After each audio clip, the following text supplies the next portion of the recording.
가고 오지 못한다는 말을 철없던 내 귀로 들었노라. 나는 세상 모르고 살았노라.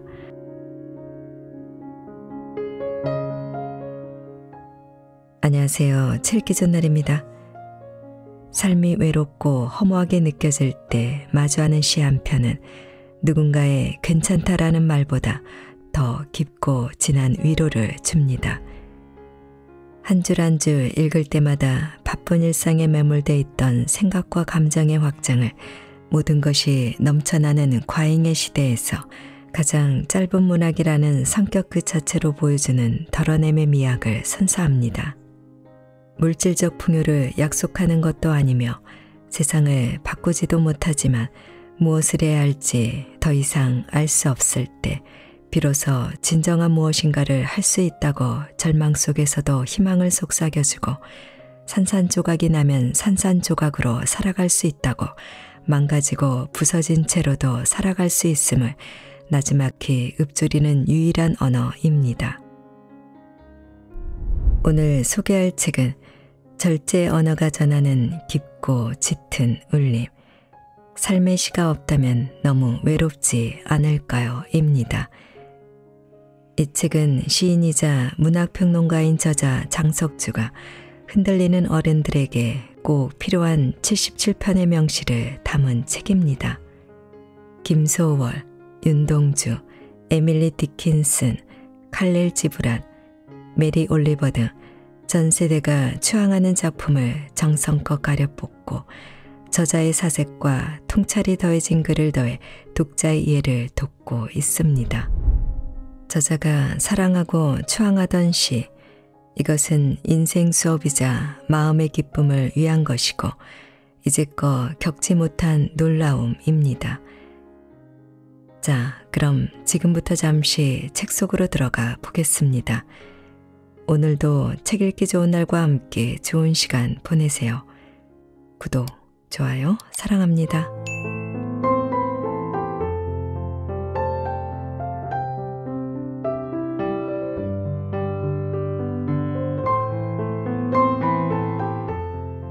나는 세상 모르고 살았노라. 김소월. 가고 오지 못한다는 말을 철없던 내 귀로 들었노라. 만수산 올라서서 옛날에 갈라산 그 내님도 오늘날 배울 수 있었으면 나는 세상 모르고 살았노라.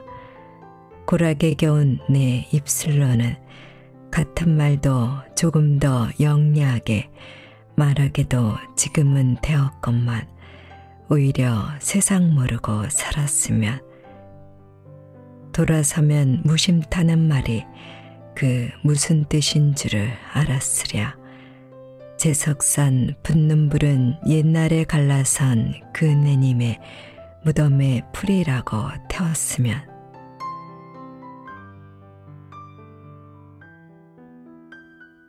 나는 세상 모르고 살았노라는 밴드 송골매 1집 수록곡 세상 모르고 살았노라의 가사로 차용되어 대중에게 널리 알려진 김소월의 시다. 인생의 시간은 덧없이 흘러가고 사랑하는 님은 한 번 엇갈리면 다시 만나기 힘들다는 데서 비롯한 멜랑콜리가 우리 무의식의 정서를 자극하는 시다. 인생의 고락에도 불구하고 아이들은 세상을 모른 채 까르르 거린다. 그런 까닭에 아이들은 철부지다. 장난꾸러기다. 청맹관이다. 두려움을 모른 채 막무가내로 나대는 아이들은 존재의 탄성으로 가득 찬 생명체이고 존재의 피로감을 모르는 천진난만한 악동이다. 이런 아이들을 누가 말릴 수 있겠는가? 나는 세상 모르고 살았노라 선언은 세속의 때에 물들지 않은 아이들의 순정함과 맑음을 얼핏 보여준다. 세상을 모른다는 것은 세상사에 두루 무심하다는 뜻과 영악한 처세의 기술을 익히는 일엘랑 관심조차 두지 않는다는 뜻이 섞여 있다. 가고 오지 못한다는 무슨 뜻일까? 세상 모른 채 천진했던 어린 시절이 속절없이 가버리면 다시 돌아오지 않는다는 뜻으로 읽히기도 한다. 다른 한편으로 옛날에 갈라선 그네님이라는 구절에 의하면 그건 헤어져 떠난 님이 다시 돌아오지 않는다는 뜻도 겹쳐진 듯하다. 저 하찮은 돌멩이들은 얼마나 행복할까. 에밀리 디킨슨. 얼마나 행복할까 저 하찮은 돌멩이들은. 길에 저 혼자 뒹구는 성공에 얽매이지도 않으며 위기에도 결코 떨지 않으며 그가 입은 겉옷은 자연의 갈색, 우주가 그를 위해 걸쳐 준 것, 태양인 듯 자유롭게 합쳐하고 또는 저 혼자 빛나며 절대적인 신의 섭리를 따르며 아무런 꾸밈도 없이.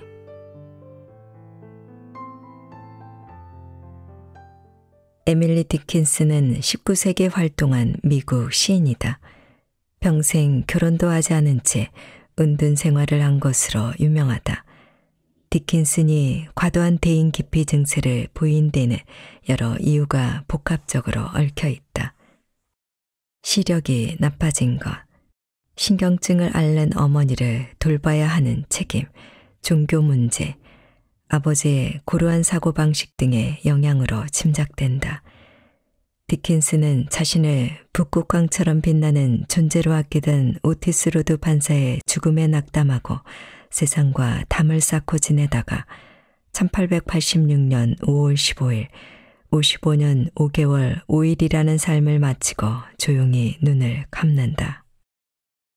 저 하찮은 돌멩이들은 얼마나 행복할까는 소박한 서정시다. 길 위에 뒹구는 하찮은 돌멩이의 처지를 부러워하는데 그것은 하찮은 사물임에도 성공에 얽매이지 않으며 위기에도 결코 떨지 않는 까닭이다.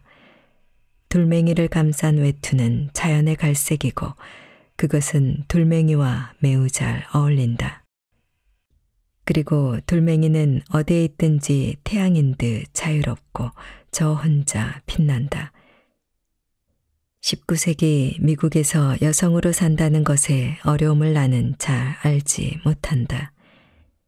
하찮은 돌멩이의 처지를 동경하는 시를 통해 여성의 내면을 옥죄는 억압에 대해 조금 짐작해 볼 수 있다.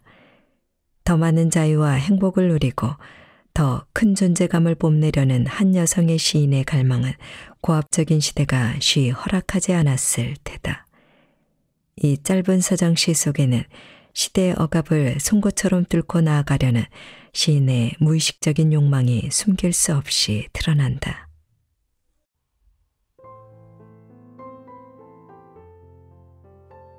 분립 서문 중에서 월트 휘트먼.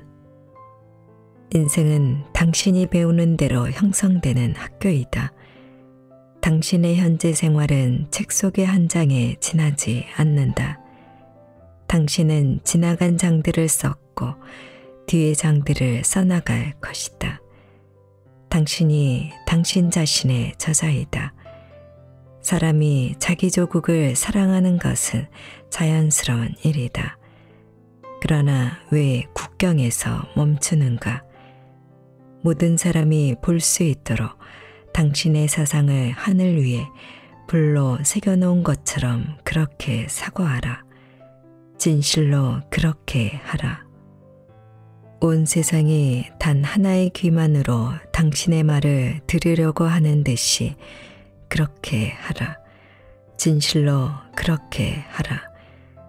당신의 모든 행위가 당신의 머리 위로 되돌아오는 것처럼 행동하라. 진실로 그렇게 하라. 땅과 태양과 동물들을 사랑하라. 부를 경멸하라. 원하는 모든 이에게 자선을 베풀어라. 어리석고 제정신이 아닌 일에 맞서라. 당신의 수입과 노동을 다른 사람을 위한 일에 돌려라. 신에 대하여 논쟁하지 말라. 사람들에겐 참고 너그럽게 대하라. 당신이 모르는 것, 알 수 없는 것 또는 사람 수가 많든 적든 그들에게 머리를 숙여라. 지식을 갖추지 못했으나 당신을 감동시키는 사람들, 젊은이들, 가족의 어머니들과 함께 가라. 자유롭게 살면서 당신 생애의 모든 해, 모든 계절, 상과들에 있는 이 나뭇잎들을 음미하라. 학교, 교회, 책에서 들은 모든 것을 다시 검토하라. 당신의 영혼을 모욕하는 것은 무엇이든지 멀리하라.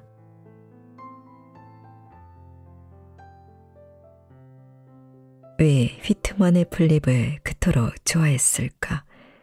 그때 나는 지금보다 훨씬 젊었었다. 마치 광야를 내닫는 야수처럼 내 영혼은 날뛰었고 가망 없는 꿈은 컸다. 나는 사람들을 너그럽게 대하지 못하고 누구에게도 머리를 숙이지 못했다. 가난의 구덩이 속에 빠진 가족과 어머니를 지긋지긋하게 여겼다. 아, 이 지옥에서 벗어날 수만 있다면. 그러던 차에 사람들에겐 참고 너그럽게 대하라.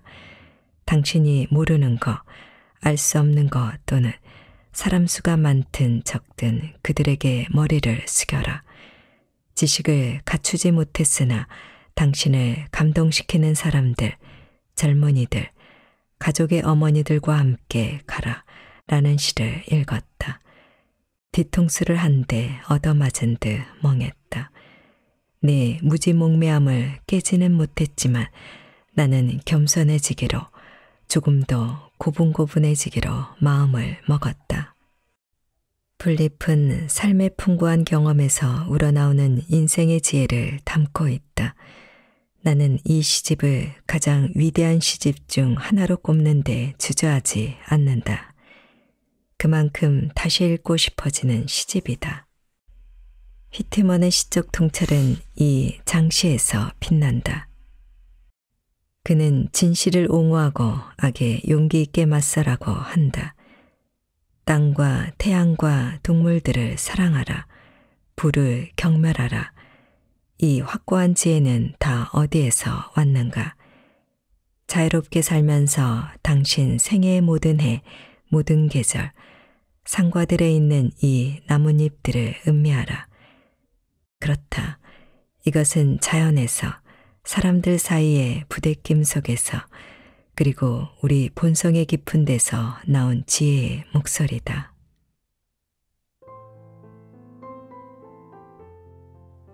슬픔에 너를 맡기지 말라. 오마르 하이암. 슬픔이 너를 지배하도록 내버려 두지 말라. 쓸데없는 근심이 너의 날들을 뒤흔들게 내버려 두지 말라. 잭과 사랑하는 이의 입술을, 풀밭의 향기를 저버리지 말라. 돼지가 너를 그의 품에 안기 전에 어리석은 슬픔으로 너 자신을 너무 낭비하지 말라. 그 대신 축제를 열라. 불공정한 길 안에 정의의 예를 제공하라. 왜냐하면 이 세계 끝은 무이니까. 내가 존재하지 않다고 가정하라. 그리고 자유롭다고.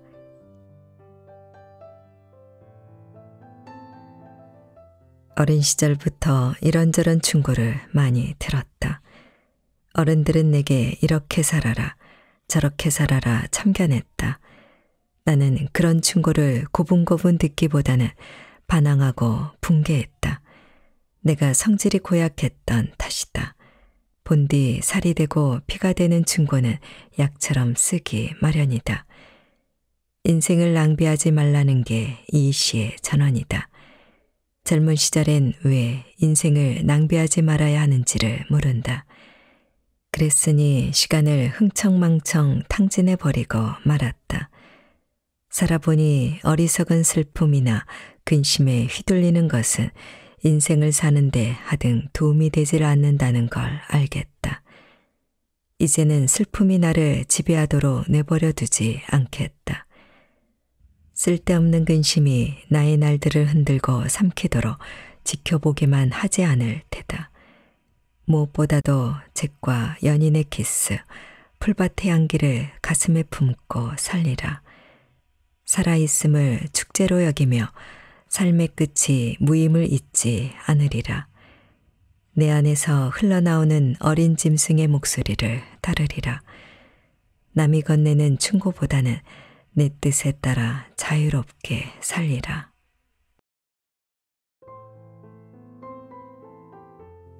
나와 나타샤와 흰 당나귀. 백석. 가난한 내가 아름다운 나타샤를 사랑해서 오늘 밤은 푹푹 눈이 내린다.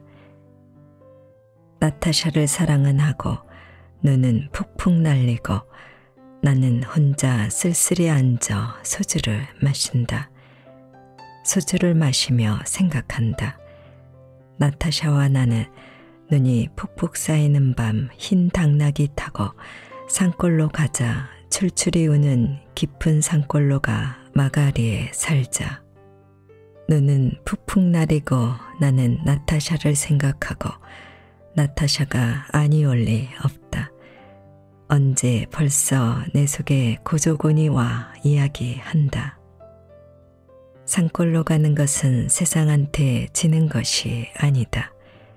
세상 같은 건 더러워 버리는 것이다. 눈은 푹푹 나리고 아름다운 나타샤는 나를 사랑하고 어디서 흰 당나귀도 오늘 밤이 좋아서 으앙으앙 울을 것이다. 나와 나타샤와 흰 당나귀는 나타샤, 당나귀, 산골, 마가리, 고조곤이 으앙으앙 같은 어휘들로 이루어진 백석의 절창 중 하나다. 이 시는 첫눈 올 때 혼자 소리내어 낭송하기에 좋다. 내 귀가 듣기 좋아하는 어디서 흰 당나귀도 오늘 밤이 좋아서 으앙으앙 울을 것이다 라는 마지막 구절은 슬프면서도 아름답다. 연인을 기다리며 쓴 시가 전하는 서사는 단순하다. 시인은 눈발이 쏟아지는 겨울밤에 산골로 가서 같이 살기로 약조한 연인을 기다리며 소주를 마시는 중이다. 그 심경은 쓸쓸하고 초조하며 비장하기도 했을 테다. 눈발은 그치지 않고 연인은 밤늦도록 오지 않는다. 나타샤가 오지 않는다면 낭패하고 말 테다. 시인은 제가 세상과의 싸움에서 실패했다는 사실을 받아들이지 못한 채 버틴다. 결국 그를 버티게 한 원동력은 산골로 가는 것은 세상한테 지는 것이 아니다. 세상 같은 건 더러워 버리는 것이다. 라는 드높은 자존심이라는 게 드러난다.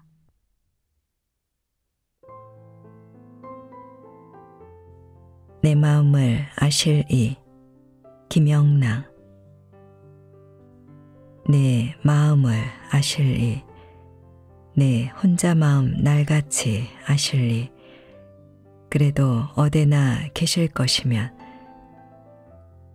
내 마음에 때때로 어리우는 티끌과 속임없는 눈물의 간곡한 방울방울, 푸른밤 고이 맺는 이슬 같은 보람을 보밴드 감추었다 내어 드리지. 아, 그립다. 내 혼자 마음 날같이 아실리. 꿈에나 아득히 보이는가. 향맑은 옥돌에 불이 달아 사랑은 타기도 하오련만. 불빛에 연긴 듯 희미로운 마음은 사랑도 모르리 내 혼자 마음은.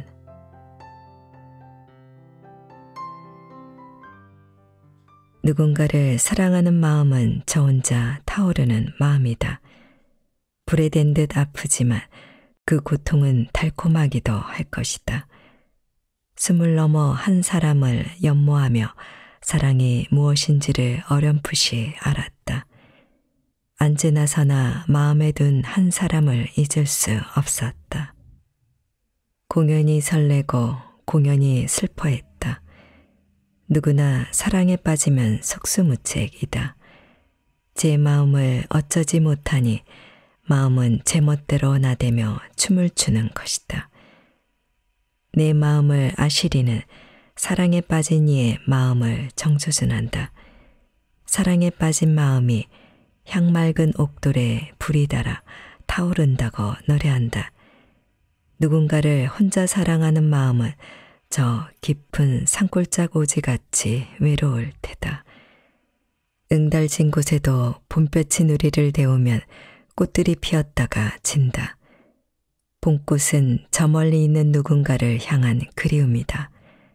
아, 어딘가에는 내 마음을 아실 이도 있을까? 그 마음을 당신은 꿈에나 아득히 바라볼까? 내 마음을 나보다 더 잘 아실 이는 기어코 나를 사랑한 사람이다. 지금 이 세상 어딘가에 내 마음 아시리가 있을까?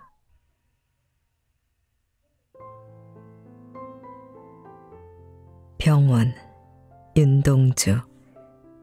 살구나무 그늘로 얼굴을 가리고 병원 뒤뜰에 누워 젊은 여자가 흰옷 아래로 하얀 다리를 드러내놓고 일광욕을 한다.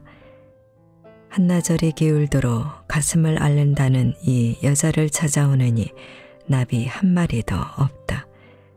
슬프지도 않은 살구나무 가지에는 바람조차 없다. 나도 모를 아픔을 오래 참다 처음으로 이곳에 찾아왔다. 그러나 나의 늙은 의사는 젊은이의 병을 모른다. 나한테는 병이 없다고 한다. 이 지나친 시련, 이 지나친 피로 나는 성내서는 안 된다. 여자는 자리에서 일어나 옷깃을 여미고 화단에서 금자나 한 포기를 따 가슴에 꽂고 병실 안으로 사라진다. 나는 그 여자의 건강이, 아니 내 건강도 속히 회복되기를 바라며 그가 누웠던 자리에 누워본다.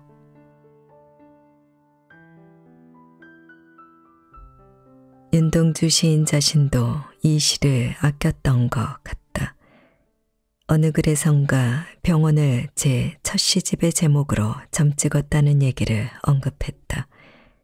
애석하게도 그토록 고대하던 첫 시집은 죽은 뒤에야 나올 수 있었다. 병원을 처음 읽었을 때 기분이 떠오른다. 병원 뒤뜰, 살구나무 그늘, 젊은 여자, 흰옷 아래로 드러내 하얀 다리. 이런 창백한 이미지들의 연쇄 속에서 청년의 순수한 에로티시즘을 얼핏 드러낸다. 시를 읽는 내내 마음이 안쓰러웠는데 그것은 고작해야 20을 간 넘긴 젊은 시인이 쓴 시의 피로감과 병의 그림자가 짙었기 때문이다. 어쩐 일인지 젊은 시인은 아픔을 오래 참았다고 고백한다. 병원이란 아픈 사람의 공간이다. 병원 뒤뜰에서 일광욕을 하고 있는 창백한 안색의 젊은 여자를 지나쳐 늙은 의사를 만난다. 늙은 의사는 젊은이의 병을 모른다. 아픈데 병이 없다고 한다. 이 지나친 시련, 이 지나친 피로가 청년지식인이 앓는 병의 정체이다. 이 병은 조국이 식민지로 전락한 데 따른 중압에서 오는 것이라고 짐작할 수도 있을 테다. 그리고 청년은 젊은 여자의 건강과 자신의 건강이 속히 회복되기를 바라는 마음으로 살그머니 살구나무 그늘이 드리운 자리에 가만히 누워보는 것이다.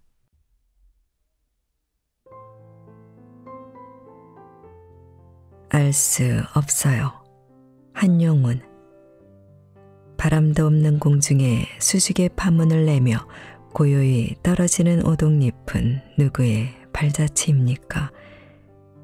지리한 장막 끝에 서풍이 몰려가는 무서운 검은 구름의 터진 틈으로 언뜻 보이는 푸른 하늘은 누구의 얼굴입니까? 꽃도 없는 깊은 나무의 푸른 잎길을 거쳐서 옛탑 위에 고요한 하늘을 스치는 알 수 없는 향기는 누구의 입김입니까?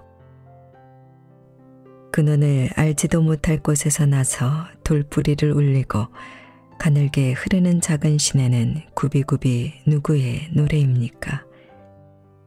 연꽃 같은 발꿈치로 가히 없는 바다를 밟고 옷 같은 손으로 끝없는 하늘을 만지면서 떨어지는 해를 곱게 단장하는 저녁놀은 누구의 시입니까?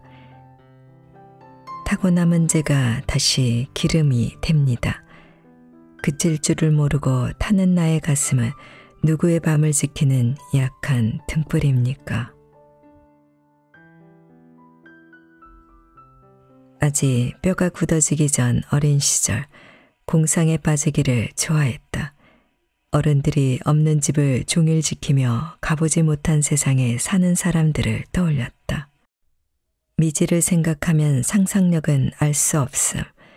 저 너머 가없는 우주의 시공, 영원, 신, 수수께끼 등으로 뻗어간다. 미지는 살아보지 못한 시간이자 내 존재가 가닿지 못한 땅이다. 그것은 불가능의 가능성이자 가망 없는 희망인데다 사람은 미지의 탯줄을 달고 태어나 미지의 젖을 먹고 자라서 미지의 곳으로 떠나는 존재다. 우리는 미지와 연결된 채로 살다가 영원한 미지로 날아간다. 미지는 태고의 어머니, 나라는 존재를 잉태한 생명의 자리이자 무덤이다. 잘 알다시피 한용우는 승려이자 시인이다. 그는 알 수 없음. 그 미지를 더듬어 상상의 촉수를 뻗는다. 그는 상상 속에서 연꽃 같은 발꿈치로 미지의 땅을 밟고 옷 같은 손으로 깊이를 가늠할 수 없는 하늘을 더듬는다. 알 수 없어라는 시는 오동리 푸른 하늘, 탑 위를 스치는 향기, 졸졸거리며 흐르는 작은 시내, 저녁놀, 가슴에 타오르는 등불에서 그리운 이의 자취를 찾으려는 상상의 궤적을 고스란히 보여준다. 이토록 맑고 고요하고 아름다운 상상이라니 그 상상의 궤적을 끌어모아 순진한 물음의 형식으로 말끔하게 시 한 편을 빚어낸 것이다.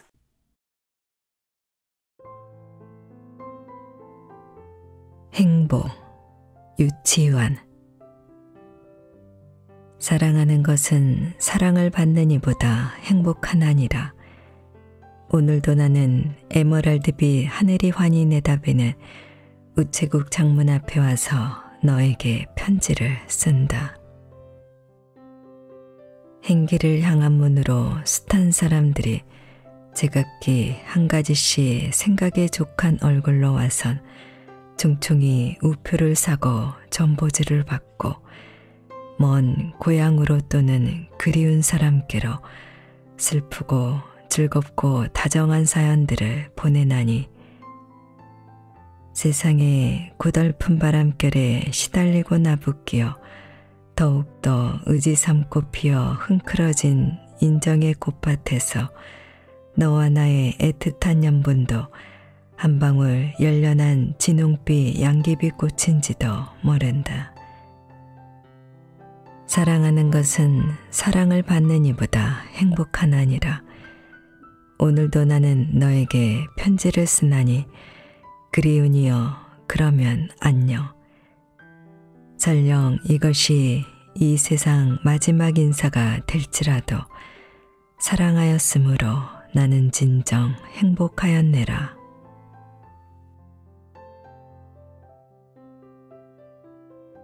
이 시의 무대는 한반도의 남쪽에 안에 있는 항구 도시 통영이다. 유치원은 통영에서 중학교 교사를 하던 음전한 여성 시인 이영도를 사랑했다. 이영도에게 쓴 편지들은 시인의 사후에 책으로 묶여 독자들의 큰 사랑을 받았다. 이 시는 사랑을 하며 편지를 주고받는 가운데 나온 것이다. 유치원은 숱한 이들에게 편지로 제 마음을 전했는데 편지의 달인이라 할 만하다. 에메랄드빛 하늘이 환히 내다보는 우체국 창문 앞에 와서 그리운 이에게 편지를 쓰는 이는 분명 사랑에 빠진 사람일 테다. 그 편지에는 설렘과 기쁨을 담은 말들이 물고기처럼 팔딱거렸을 테다. 디지털 세상이 도래하면서 편지의 시대는 지나갔다. 메일이나 카톡이 편지를 대신하게 되었지만 그것이 옛날의 연애 편지가 지닌 의젓함이나 그윽한 기쁨을 대신할 수는 없을 것이다. 사랑하는 이에게 우체국에서 편지를 쓰던 이들은 얼마나 행복했을까. 그러니까 감히 사랑하였으므로 나는 진정 행복하였네라 라고 선언할 수도 있었을 테다.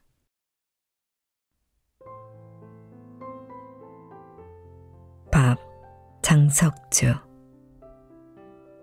귀떨어진 개다리 소반 위에 밥 한 그릇 받아놓고 생각한다. 사람은 왜 밥을 먹는가? 살려고 먹는다면 왜 사는가? 한 그릇의 더운 밥을 얻기 위하여 나는 몇 번이나 죄를 짓고 몇 번이나 자신을 속였는가? 밥 한 그릇에 사슬에 매달려 있는 목숨. 나는 굽히고 싶지 않은 머리를 조아리고 마음이 없는 말을 짓거리고 가고 싶지 않은 곳에 발을 들여놓고 잡고 싶지 않은 손을 잡고 정작 해야 할 말을 숨겼으며 가고 싶은 곳을 가지 못했으며 잡고 싶은 손을 잡지 못했다. 나는 왜 밥을 먹는가 오늘. 다시 생각하며 내가 마땅히 지켜야 할 약속과 내가 마땅히 했어야 할 양심의 말들을 파기하고 또는 목구멍 속에 가두고 그 대가로 받았던 몇 번의 끼니에 대하여 부끄러워한다. 밥 한 그릇 앞에 놓고 나는 가론 유다가 되지 않기 위하여 기도한다. 밥 한 그릇에 나를 팔지 않기 위하여.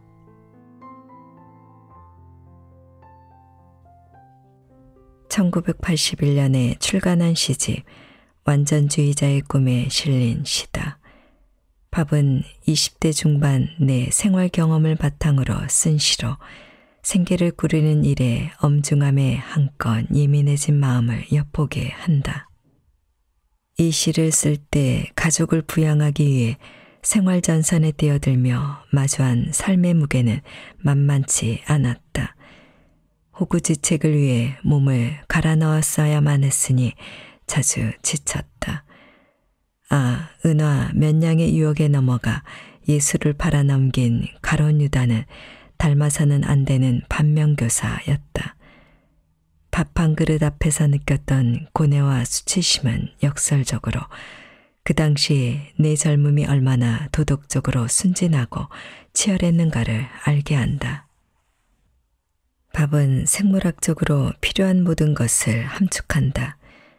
사람들은 밥을 위해 취직을 하고 노동을 한다. 밥을 구하는 과정에서 굴욕을 당하거나 흉중의 뜨거운 양심의 말들을 파괴하고 괴로워하기도 할 테다.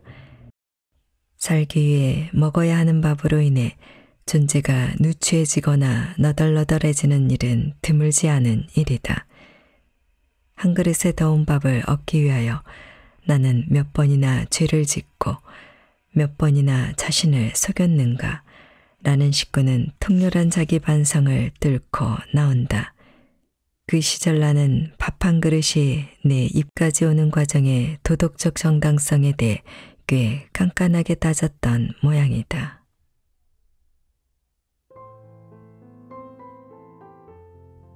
바람의 말, 마종기. 우리가 모두 떠난 뒤 내 영혼이 당신 옆을 스치면 설마라도 봄나무까지 흔드는 바람이라고 생각하지 마. 나 오늘 그대 알았던 땅 그림자 한 모서리에 꽃나무 하나 심어 놓으려니 그 나무 자라서 꽃 피우면 우리가 알아서 얻은 모든 괴로움이 꽃잎 되어서 날아가 버릴 거야.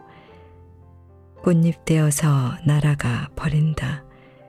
참을 수 없게 아득하고 헛된 일이지만 어쩌면 세상 모든 일을 지척의자로만 재고 살 건가.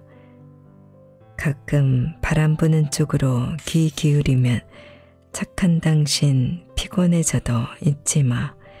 아득하게 멀리서 오는 바람의 말을.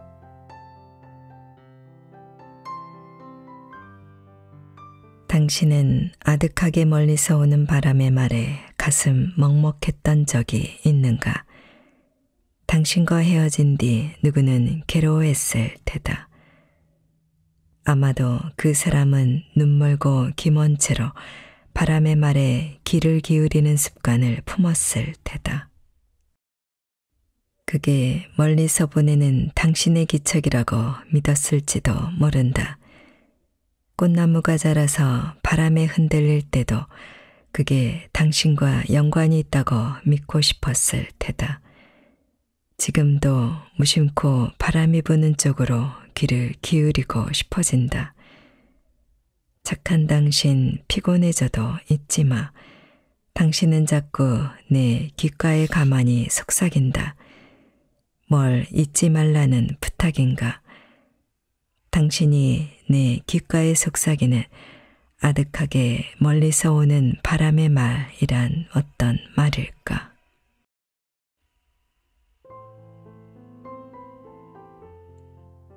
그대 늙었을 때. 윌리엄 버틀러 예이츠. 그대 늙어 백발이 되어 졸음이 겨워서 난로가에서 고개를 가만히 떨굴 때 이 책을 꺼내 천천히 읽으며 그대가 옛날에 지녔던 부드러운 눈빛과 깊은 눈동자를 꿈꾸어라. 얼마나 많은 사람이 그대의 발랄하고 우아한 순간을 사랑했으며 진정이든 거짓이든 얼마나 그대를 사랑했던가를. 하지만 오직 한 사람만이 그대의 방황하는 영혼을 사랑했고 그대의 슬픔으로 변해가는 얼굴을 사랑했던가를. 달아오르는 쇠살대 곁에 몸을 구부리고서 조금은 슬프게 중얼거려라. 어떻게 사랑이 하늘 높이 달아나 산 위에 별들 사이에 숨었는가를.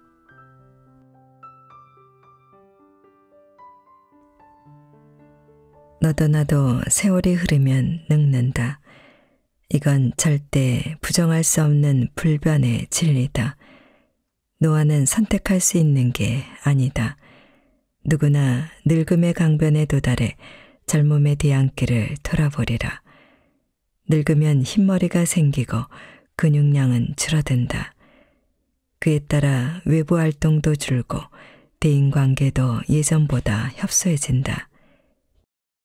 늙음이란 죽음이란 종착역 직전에 잠시 멈추는 간이역에 지나지 않는다.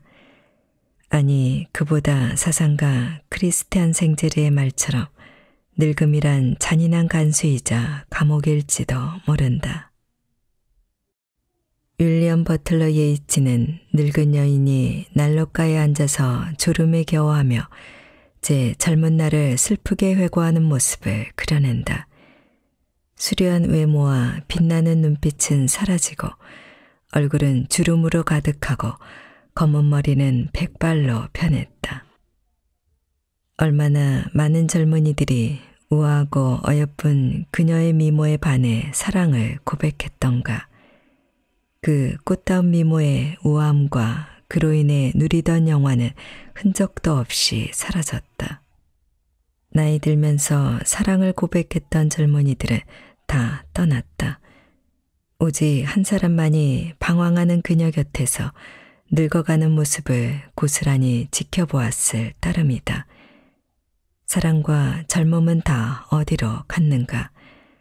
아마 그것은 하늘 높이 달아나 산 위에 별들 사이에 숨었을 테다.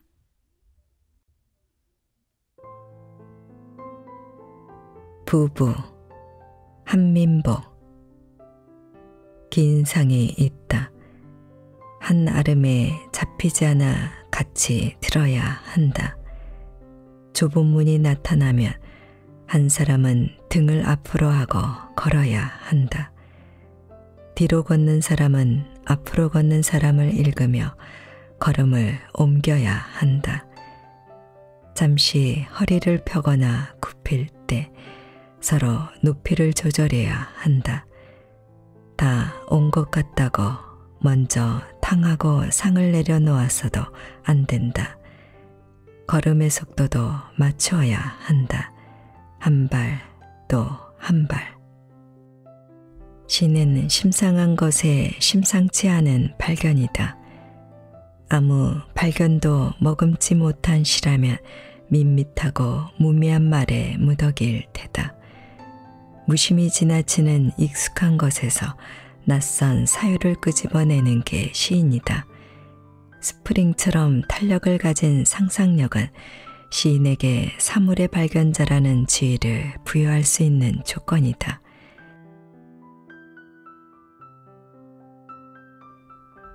이 시는 부부의 관계에 대한 관찰을 넌지시 드러낸다. 부부란 한 시대를 함께 겪는 동반자로 가정을 살뜰하게 꾸리기 위해 힘과 지혜를 보태고 모아야 하는 협력 관계일 테다. 하지만 뜻이 맞지 않아 등 돌리고 돌아서면 남이 돼버리는 것이 부부다. 부부는 사이를 두고 살아가는데 그 사이에는 비바람이 내리치고 눈과 한파, 우레와 벼락이 몰아치기도 할 것이다. 이 시는 사물과 현상을 새롭게 발견하는 시인의 남다른 안목이 돋보인다. 긴 상을 부부가 들어 옮기는 일은 얼마나 평범한 일상의 일인가. 긴 상을 안전하게 옮기려면 반드시 협업이 필요하다. 시인은 잠시 허리를 펴거나 굽힐 때 서로 높이를 조절해야 한다라고 쓴다. 이런 구절이 무심하게 누설하는 것은 생활 경험에 대한 통찰이고 지혜이다. 두 사람이 맞드는 높이를 조절하면서 걸음을 옮길 때 보폭을 맞춰야 한다. 그래야 상을 엎지 않고 이동할 수 있다. 부부로 사는데도 긴 상을 옮기는 것과 같은 이치가 적용되어야 할 테다.